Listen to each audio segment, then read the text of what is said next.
Thomas Gradgrind, leading citizen of Coketown, has brought up his children, Louisa and Tom, to live in the world of facts and figures, of duty and work.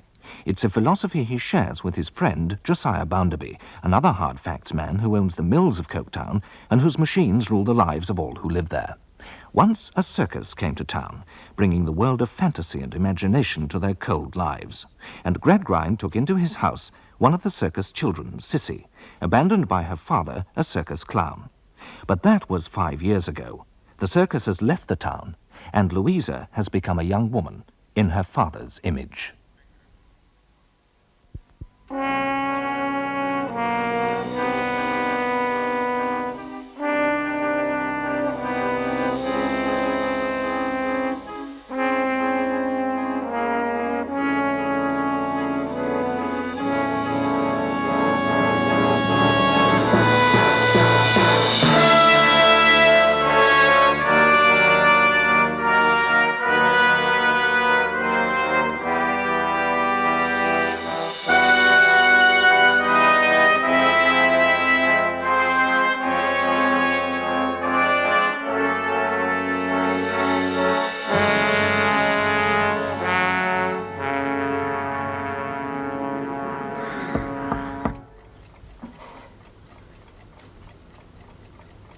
Louisa? You wished to see me, Father? Louisa. My dear Louisa. Oh.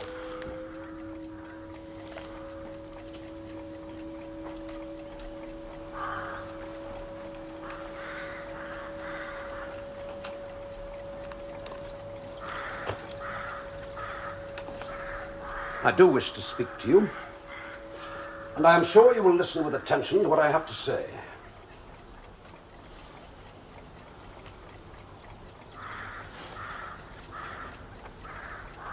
You have been so well trained, and you do, I'm happy to say, so much justice to the education you've received that I have perfect confidence in your good sense. You're not impulsive. You're not romantic. You're accustomed to view everything from the strong, dispassionate ground of reason and calculation. From that ground alone, I know you will view and consider what I'm going to communicate. Yes, Father. Louisa, my dear, you are the subject of a proposal of marriage.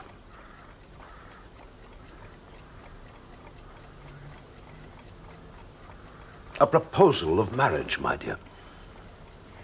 I'm listening, Father. I heard when you said it first. Well, you are even more dispassionate than I expected. Or perhaps you're not altogether unprepared for what I'm going to say. I can't say that until I hear it. Can I, Father? I wish to hear you state it to me, Father. Yes, well, that's reasonable, my dear. Very reasonable.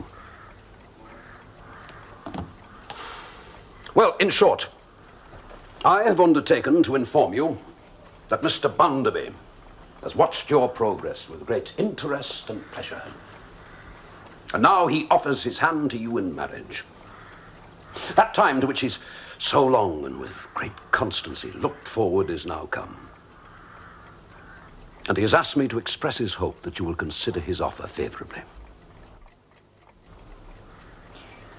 Father, do you think I love Mr. Bounderby? Well, I really cannot take it upon myself to say. Do you ask me to love Mr. Bounderby? It's really very difficult for me to answer that yes question. or no? Well, the reply depends so much on how we use the expression. Mr. Bounderby does not do you or himself the injustice of pretending anything fanciful, sentimental. Perhaps the expression love is a little misplaced. What would you advise me to use instead? I would advise you to consider this question as you've been accustomed to deal with every other, simply as one of tangible fact.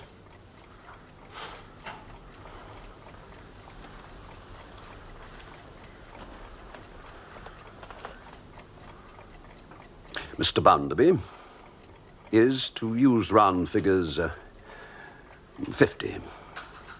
You are, again in round figures, 20. Very well, there is a disparity in years. But in your means and positions, there is none at all. Quite the contrary. There's a great suitability. Now to deal with that one disparity. Now, I find from the statistics that a large proportion of marriages in England and Wales are between parties of unequal age.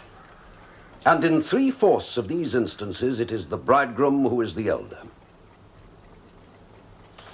It appears to me that the obstacle of unequal age all but disappears.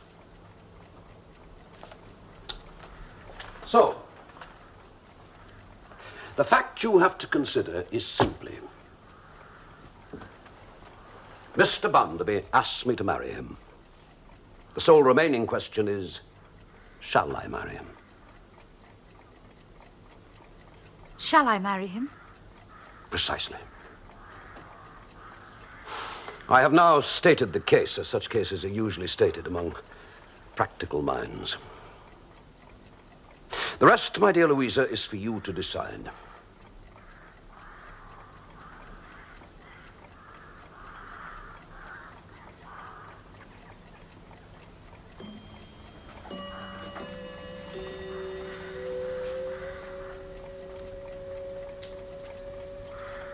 Are you consulting the chimneys of the Coketown Works, Louisa?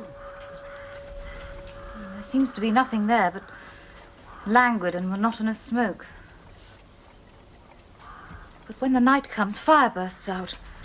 I do not see the application of the remark. Father, I've often thought that life is very short. It is, no doubt, my dear. But the calculations of the various life assurance and annuity offices have established the fact that the average duration of human life has increased of recent years. I'm speaking of my own life. Well, yours is governed by the same law. While it lasts, I would wish to do the little I'm fit for. I haven't asked you one particular question because I thought it unnecessary, but perhaps I ought to ask it. You've never entertained, in secret, the possibility of a proposal from any other man, have you? How would that happen? Whom have I met? What do I know? It was merely my duty to ask. What would I know about tastes and fancies and aspirations and affections? Where would I have met them in someone else? You've kept me safe from them. I've done what's best for you. Distraction have I had from problems that could be demonstrated and realities that could be grasped. You've kept me safe. I'm your child. I've never had a child's belief or a child's fear. My dear Louisa, you abundantly repay my care. So what does it matter? Matter? What, my dear? Nothing. Father, give Mr. Bounderby my answer, word for word, as I say it now. Since Mr. Bounderby likes to take me thus, I am satisfied to accept his proposal. That's a sound decision. And you've made me very happy by it. Have you any wish in reference to the date of your marriage? None, Father. What does it matter?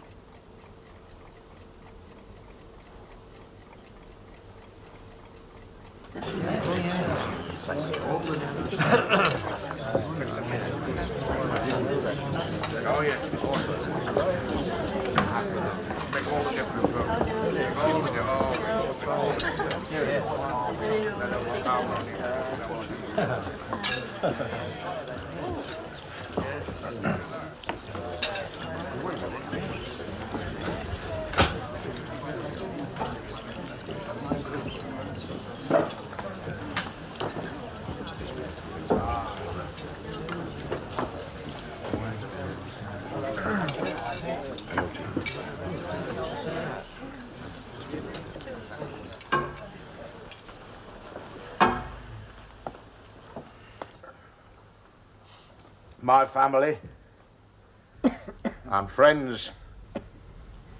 You all know me and what I am and what my lowly extraction was. And you won't expect much of a speech from a rough-made, self-made man who, when he sees a post, says, "That's a post." And when he sees a pump, says, "That's a pump." And is not to be got to call a post a pump, or a pump a post, or either of them a toothpick. If you wanted a speech today, you should have called upon my friend and father-in-law, Tom Gradgrind. Now he's a member of Parliament. He's your man for speeches, not Josiah Bounderby. 2 hours long, some of them.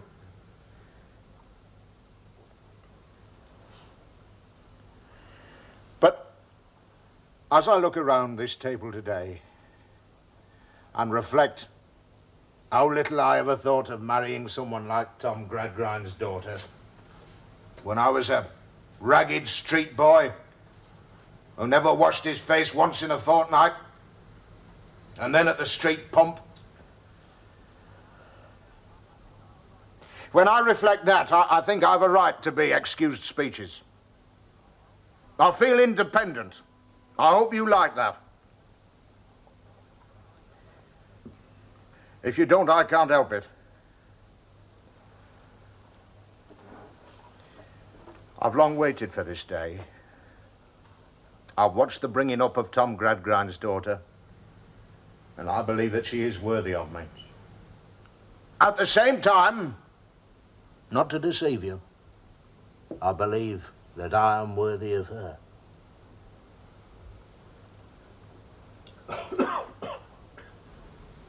I thank you all for your goodwill, and the best wish I can give to the unmarried part of the present company is this. I hope that every bachelor present may find as good a wife as I have found, and every spinster as good a husband. That's Josiah Bounderby of Coketown.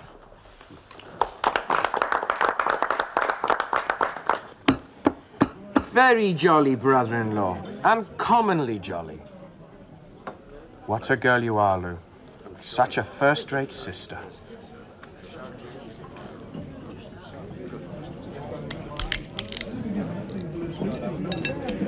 You should leave us alone. We can't get on with it. There's nobody else in this country will. Is there? Is there?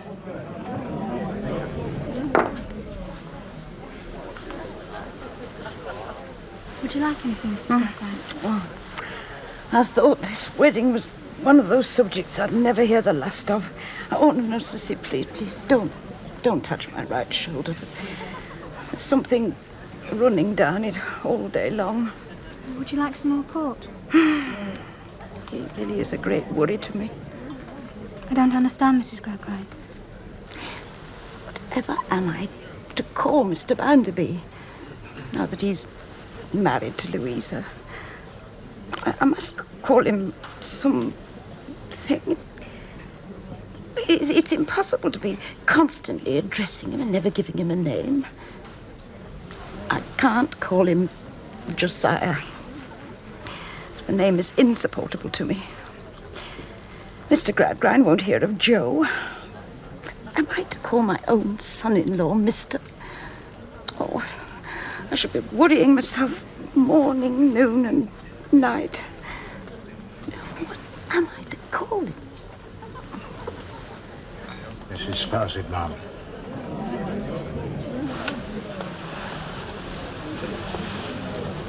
We come to a parting of the ways in a domestic sense. I've been deeply obliged that a lady of your station should have attended to my house for me. And I repeat again, you'd be welcome to remain even under our different circumstances. Dear, no, sir, I could never allow that. Wouldn't be fair to young Miss Gradgrind. Mrs. Bounderby. In your apartments at my bank, you'll have your coals and your candles and all the rest of it. And your maid to see to you, and a light porter to protect you, and you'll be what I take the liberty of calling precious comfortable. And if you'll take the same terms as before... I beg your pardon, sir. You were so good as to promise always to substitute the phrase annual compliment. Yes, well, call it what you will. The figures to remain the same, and then I see nothing to part us in a business sense. Mr. Bounderby, you're very considerate. I would rather receive the bread of dependence from your hand than any other, since my descent in society dictates that I must. You have my sincere acknowledgments for past favours, and I fondly hope Miss Gradgrind will be all you desire and deserve, and I wish with all my heart that you will, in all respects, be very happy. Well, ma'am, I'm obliged to you. I hope I shall be. Do you, sir? But naturally you do. Of course you do.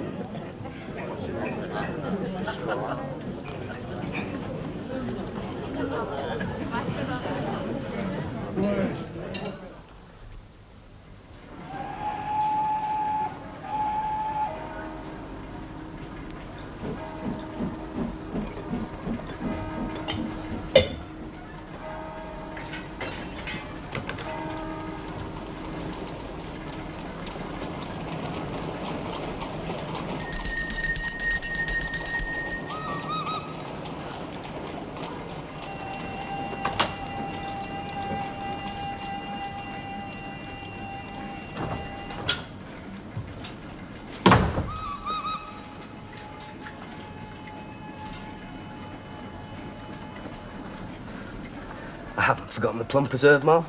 Thank you, Bitzer. We're well locked up, are we? Fully secured. Yes, Ma'am. Has it been a busy day, Bitzer? About an average day, Ma'am. But too busy to allow you time to see about the inkwells and pens after Mr. Bounderby's board meeting of yesterday evening. Well, it was quite busy, Ma'am. I hope you wouldn't mind me doing it while you're at tea.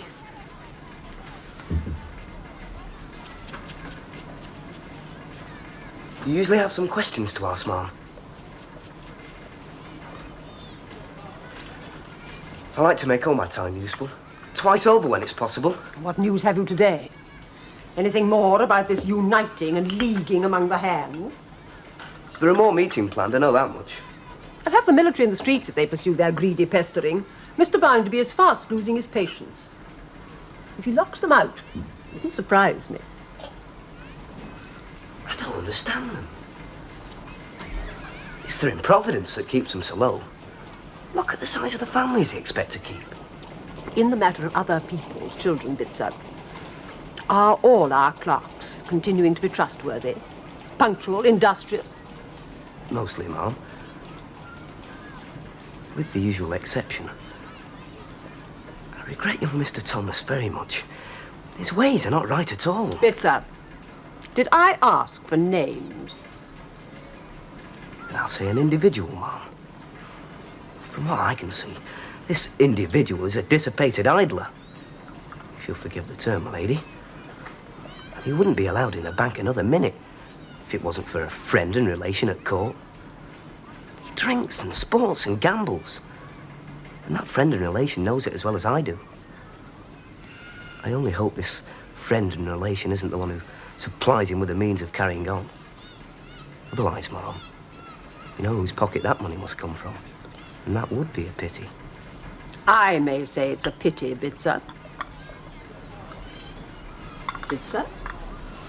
There's a gentleman, well, I would hazard a gentleman, who's looking up at the window, coming across to the door. It's a gentleman who spends a great deal on his dress. Remove this, Bitzer. Hurry down. I shall receive him. Right away, Ma'am.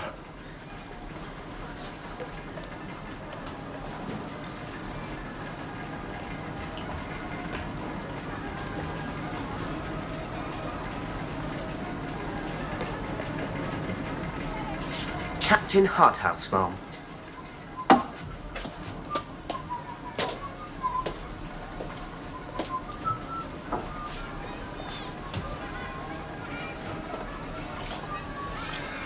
Captain Harthouse? Ah, I do beg your pardon. Pray excuse me. What an exceedingly odd time, Miss Ma'am. Is it always as black as this? Often much blacker, sir. Will you sit down? You don't sound like a native. I beg your pardon. Of the town. No. It was once my good fortune, before I became a widow, to move in a very different sphere. My husband was a Powler. Powler? Ah, Powler family. Ah, Captain Jem Harthouse, ma'am. Jem? James, if you prefer. You lived here long? I'm the servant of circumstances, sir. I've adapted to them. Very laudable. May I ask your purpose here, sir? Assuredly. I have a letter of introduction to Mr. Bounderby. I've left my servant at the railway station looking after the luggage. Great deal of it. I expect to be here some while. I'm in for politics. Yeah. I asked directions to some working fellow who appeared to be covered in some fluff-like substance, which I assumed to be the raw material of the town. Raw material, oh. Very odd. Anyway, the fellow directed me here. Now, I don't suppose Mr. Barnaby actually lives in his bank, does he? No, sir. No. Well, here's the letter, ma'am. Perhaps you'll be kind enough to tell me where Mr. Barnaby does live. Do you know if he's at home at present? He is, sir. I'll send the light porter with it. 1,000 there. You've known Mr. Barnaby a long time? He's been my patron for 7 years. Ah, quite an eternity. I think he married Gradgrind's daughter, did he not? He had that honor. It's my letters from Gradgrind, whom I've had the pleasure of knowing in London. I'm in with his parliamentary party. But I don't need to tell you about changing circumstances, Mrs. Powler, I can tell.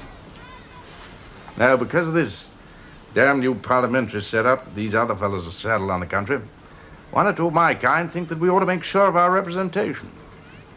In new towns like this, got to have more voices in the Commons, well, then my people think perhaps we ought to see to it that some are more ours. We don't want to hand over altogether to the industrial breed, do we? Now, Gradgrind and the other hard fact men must think that a few of my kind may charm votes from your little 10-pound ratepayers. Now, I must say, it all looks far more poor than I'd hoped it might. And I've tried most other things that are open to a man. And Mrs. Bounderby's quite a philosopher, I'm told. She's read a great deal, so I understand, Captain Harthouse. Yes. Excuse my curiosity, but is the lady so very alarming? Stunning, clever, and absolutely unapproachable. So her father gives her a hard-headed reputation. But then I'm told she's a good deal younger than Mr. Bounderby. What is she? 30 plus 5? 20 when they married a year ago. Oh, really, Mom? And her father's comments on her intellect and wisdom prepared me for grim maturity. But I'm obliged to you of all things. Pray excuse the intrusion. If your man has any reply for me, I'll be at your hotel. Many thanks. Good day. Fool. Noodle.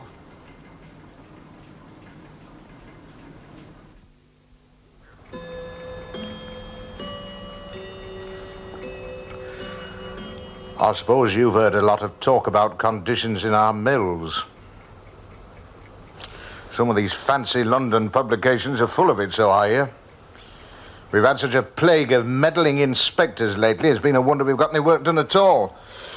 Inspectors for our children, inspectors for our machines, inspectors for our lights, inspectors for our smoke, and inspectors out of business altogether if they're not careful. And then who's to support these grumbling hands and their brats? What they want, the lot of them, is to be fed on turtle soup and venison with a gold spoon. What's the work like for them, for the hands? It's the pleasantest work there is, and it's the lightest work there is. And it's the best paid work there is. More than that, we couldn't improve the mills themselves unless we laid down Turkey carpets on the floors. Oh, well, this is all very instructive. You get the facts straight from me. I don't know any other way. You're a man of family. Don't make the mistake of thinking I am. I'm a bit of dirty riffraff. A genuine scrap of ragtag and bobtail. But you and me can shake hands on equal terms, because in this house, I'm just as proud as you are in yours. And that's me. Yes, well, I can't properly say that I've got a house of my own just now. I've been staying with my brother since I got back from India. No wife, no acres of my own to look over. Been the devil to with myself. Yes, I thought of going back to Jamaica again. And then my brother put this notion of Parliament to me. We've lost our country boroughs, we may as well make over the towns. That's the feeling. So, here I am in your town, on Gradgrind's nudge. If Tom Gradgrind says you need helping, then there's no argument to it. And now, I'd like to introduce you to Gradgrind's daughter. Lou, this is James Harthouse, who's joined your father's muster roll. Mrs. Bounderby. Mr. Harthouse. He'll be your father's colleague for Coketown South before long. Harthouse, you'll notice that my wife is my junior. I don't know what she saw in me, but she must have seen something, otherwise she wouldn't have married me. She's got a gold vault of knowledge, political and every otherwise, so if you want cramming for a political career or anything of that nature, you won't find a better instructor than Lou Bounderby. Well, I can't imagine a more gravel way of being schooled. If you're in the complimentary line, you won't find much competition here. I don't understand the art of paying compliments. In fact, I despise them. Mr. Bounderby is a noble animal in a comparatively natural state, quite free from the harness in which a hack like myself works. You respect Mr. Bounderby very much. It's right that he should be respected. So you're going to devote yourself to the service of your country. You're going to show the nation the way out of its difficulties. Mrs. Bounderby, I don't think so. I shall make no pretense to you. I've seen the way of the world here and there, up and down, and I'm curious to see a bit more. I'm going in with your respected father's opinions because my friends have asked me to. Have you no opinions of your own? I haven't the slightest predilection left. I attach not the least importance to any opinions. The result of the varieties of boredom that I've undergone, and the varieties of opinion that I've heard, leaves me with the conviction that one set of ideas will do just as much good or just as much harm as any other set. You will make a singularly good politician.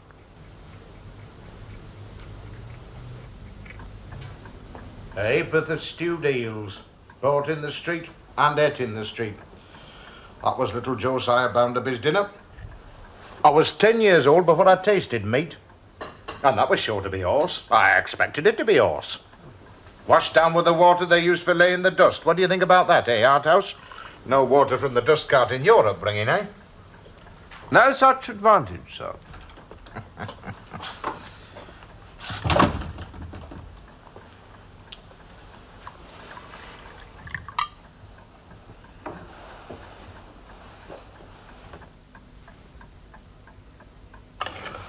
When I was your age, young Tom, I was punctual at my lodgings or I got no dinner. When you were my age, you didn't have a wrong balance to get right and you didn't have to dress for dinner afterwards. Dress? Mr. Harthouse, this is my brother, Tom. Dress for dinner? No dinner to dress for in my house when I was your age. House? No house to have dinner in. But rough as we were, dinner in the yard. We didn't have rough words between family in front of guests. I don't think you need fear that Mr. Harthouse is so easily embarrassed. If he's to represent us adequately in Parliament, he'll need to observe our ways.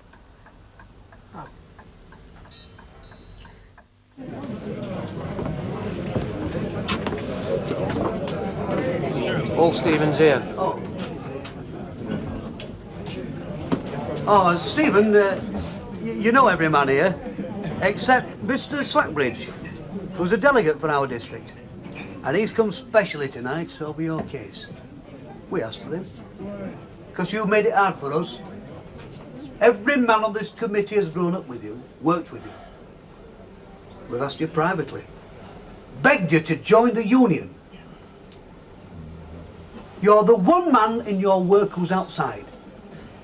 We've held back because we know your troubles are more than most men's.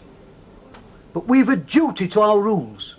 If we show favour to any man and let him go his own way, where's our strength? We have only one strength, and that's to be united. We've asked Mr. Slackbridge to make one last effort with you. This is his trade. Now he knows your case, Stephen. Listen to him. There's one last chance for you. Friends and brothers, what I ask you will you say of this working man? Since such I must acknowledge him to be. Acquainted with the grievances and wrongs of you, the bone and marrow of this land, and knowing of your resolve, your noble and majestic unanimity that will make tyrants tremble, what can we think of this man who deserts his post Give this man a chance. and sells his flag and will not be one of you associated in this fight for freedom? Why will you not come with us? It's your chapel, is it? Yes. Do you think there are no Methodists in our union and in others? They make their own peace. I have to make mine. Don't you know there are Methodist lay preachers who are some of the most celebrated men in the miners' unions in Durham and Yorkshire? I've heard mention of it. Doesn't change my mind. Doesn't change what I think is right according to the teaching. Why is the same teaching on our side for them and against us for you? It's a matter of being true to something. There's a right and a wrong. Killing's wrong. And burning a man out, that's wrong. And beating a man. And turning all his friends and lifelong neighbors against him, that's wrong. The unions have done all this and are still doing it. It doesn't change things because you say just look at the bad we struggle against. Life's bad, I know that as well as any man here. What I'm told in chapel is to endure it. And to work for betterment through patience, not meet bad with bad. I can't join you. I've made a promise, and I've got to hold to it. There's that much about my life which is not a man's way of living at all. I'm made less than a man at work, like most others I've made friends with. And I'm less than a man in my home, and most of you here know that and why. But I believe this. I think you're wrong. And I've made a promise. I'll not join. We know of your misfortunes, Stephen, and of your good name. Men seem to respect you here. Otherwise you wouldn't have been tolerated as long as you have. A number of these men have told me they wish your voice and your honesty were a part of this committee. I'll go further. I'll say you have the merits that would make a leader of many committees. Slackbridge, a man's made. It takes a man to lead men, Blackpool, and these men have seen it in you. So have I. Your name could be on men's lips in more towns than this one. The stand's been made, man. Don't answer it with tricks. Stephen is known here, and his capacities. It's known what might have been, and what can never be now. Stephen, you know what we must do. You understand? Oh, I know what's in front of me. No working man will speak to me. You'll all turn your backs. I'll be called traitor if I'm spoken to at all. And there are faces here I'd have thought once I could trust my life with.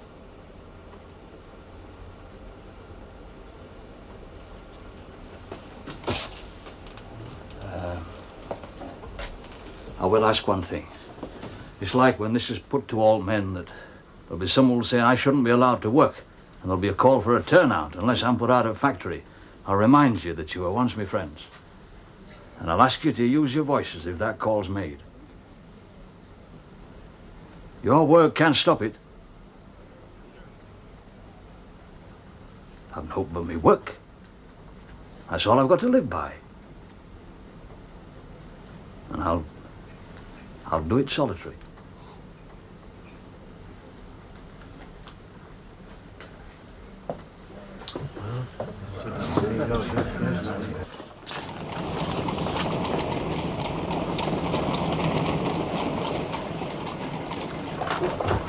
Good evening, sir. Take glass home before you go. Can I get you anything, sir? Please. Very good of you to guide me. Must be the blackest town in Europe.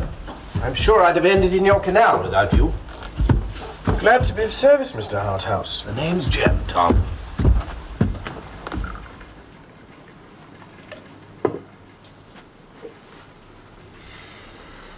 Well, you are a piece of caustic, Tom.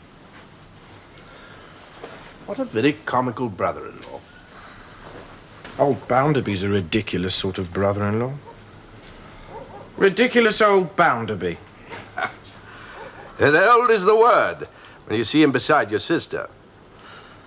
Well, he's a very fortunate fellow to have such a girl to care for him. Well, what's amusing you? She never cared for old Bounderby. Now, that's the past tense, Tom. We're in the present now. Verb neuter, not to care. Indicative mood, present tense. First person singular, I do not care. Second person singular, thou dost not care. Third person singular, she does not care. Very quaint. Though you don't mean it. On my honor. How do you think Lou could care for him? You know our governor. He crammed us both wide with all kinds of dry bones and sawdust. Lou never had a lover. The governor proposed on old Bounderby's behalf. So she took him. Oh. And she gets on so placidly. Oh, a girl can get on anywhere. And she's not a common sort of girl. She can shut herself up inside herself. She used to say to me she had nothing to fall back on, like girls are supposed to have. Feelings they can trust. I don't see how she can have got over that. Unless living with old Bounderby's taught her to feel against something.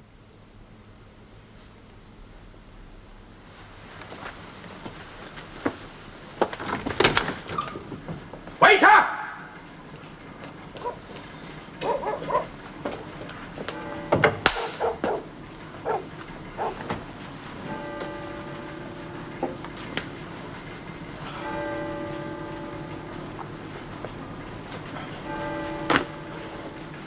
A very good cigar, Jem. Good night.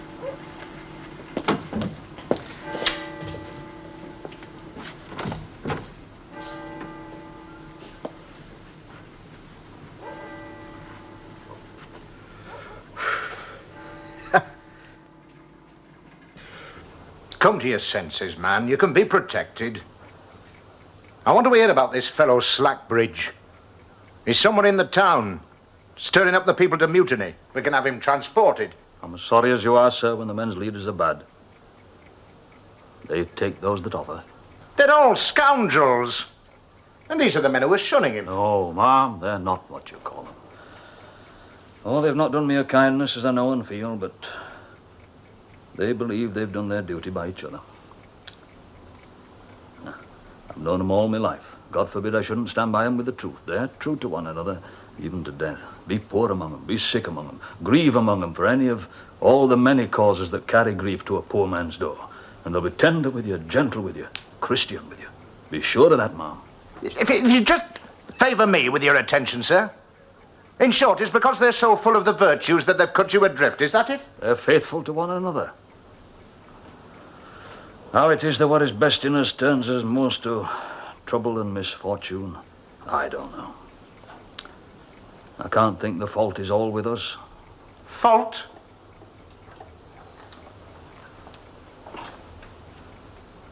What do you complain of? I didn't come here to complain. I came because I was sent for. What do you people, in a general way, complain of?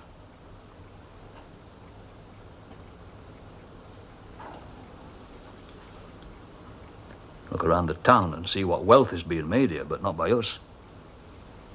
We work for you and peace are to live in. Look how we live. Herded and crowded in with no light and no air. Look how the mills is all us working. How they never work us nearer to any distant object, except death. The factory has us when we're children. What's to come when you've had all the use out of us?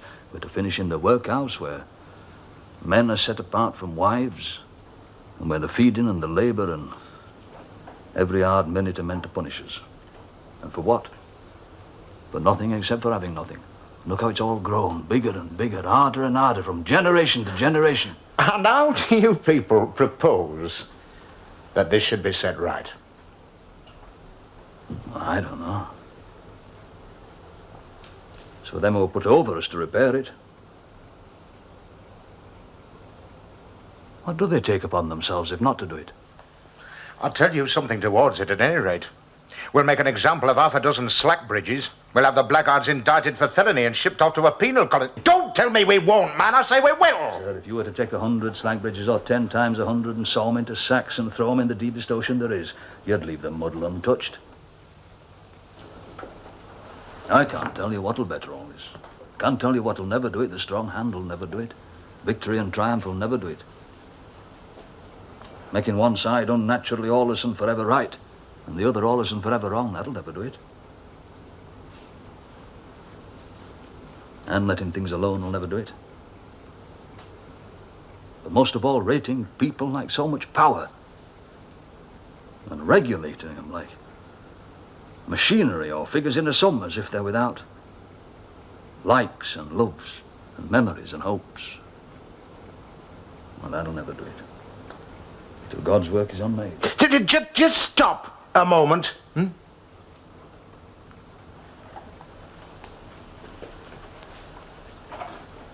It's clear to me you're one of those people who's always got a grievance. And you go about sowing it and raising crops. Even your own union, the men who know you best, will have nothing to do with you. Well then, I'll go along with them for a novelty. You best clear out, go elsewhere.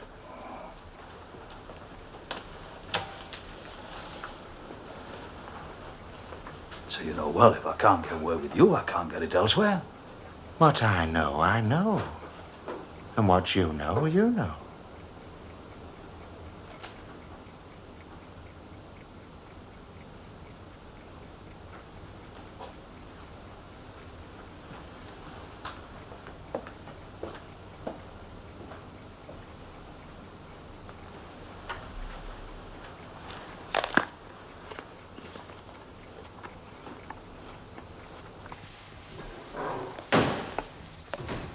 Went to your house last. I forgot you'd be here tonight. I need to talk to you. I heard about the union. I was going to wait for you at the gate tomorrow. We women haven't been instructed, but you know I could never shut my back to you. No. Do you feel it bad? It's not that. I've just seen Mr. Bounderby. He's not Mr. anymore. His work and me are parted. I'll have to go to another town. Where will you go? When? I'm to finish the week. Where? I don't know. I'll make it a long journey. It was bound to come to this in the end. It's best I should be away. But why do you... You'd be shunned too before long. I can't do that to you. Are you alone at home? Yes, I don't know where she is.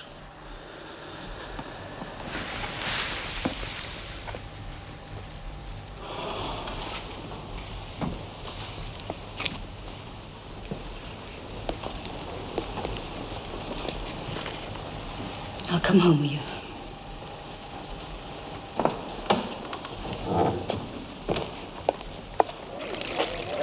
We'll take the next opening. God, these people live foul. Pity's a cleaner. You'll remember this night, Lou. We'll try this one. I'll go first.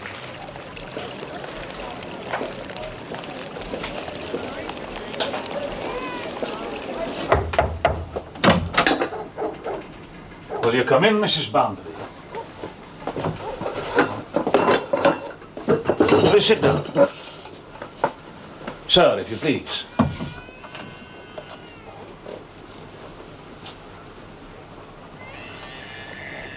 I've come to speak to you because of what passed between you and my husband earlier today. Ah, yes. My brother and I had difficulty finding you. He has told you what has happened. I know of your situation. I understand that if my husband will not employ him, then neither will any other mill owner in Coketown. He said something of a promise not to join the union. Was that made to you? It was made through me, you might say. I encouraged him into the chapel. It became his strength, but now it's been the breaking of him. We share a faith. It binds us. Other men take what bits of it suits them. I honor it all, as I understand it. There's no blame on you, lass. What will you do now? I'll go to another town far enough away where I'm not known.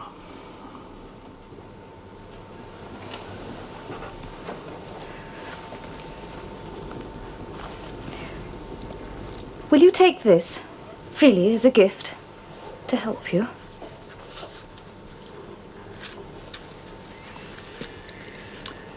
Very kind. I'll not take a gift as much as that from you. But if I may, I'll take two to borrow it and pay it back later. Do you have enough? Lou, before we go, I'd like a quiet word with Blackpool. Something's come into my mind. Let's talk outside. Yes.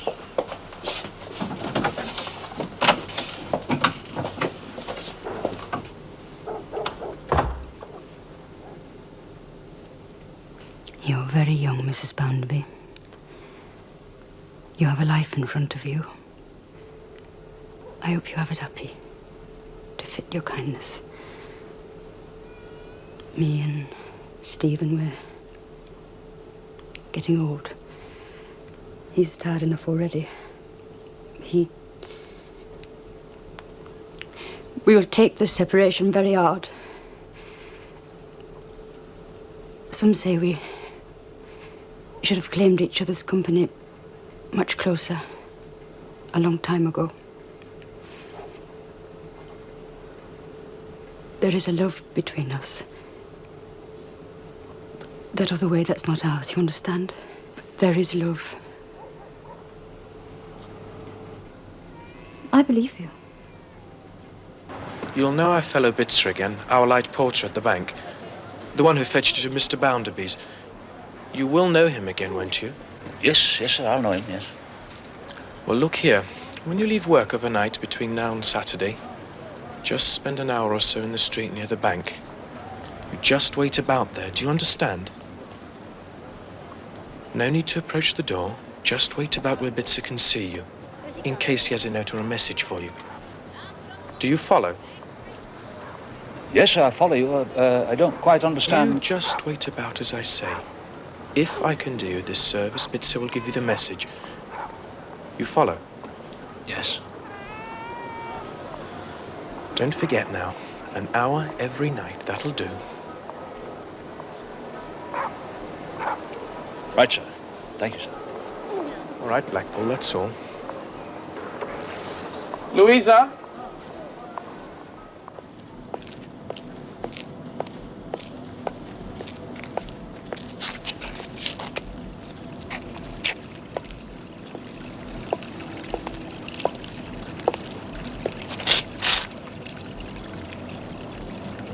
If I'd stayed, the men would have taken sides before long. I wouldn't want to be the cause of more bad blood among them.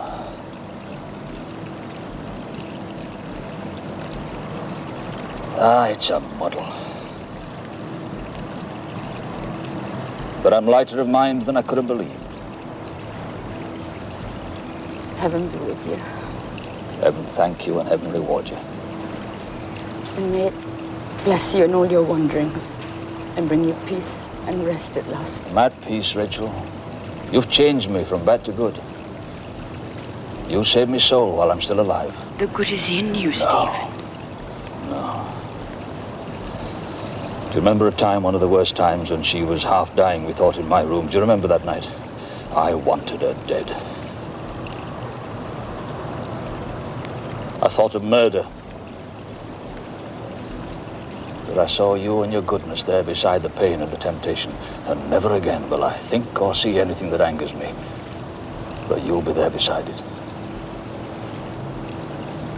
And I thank God for you.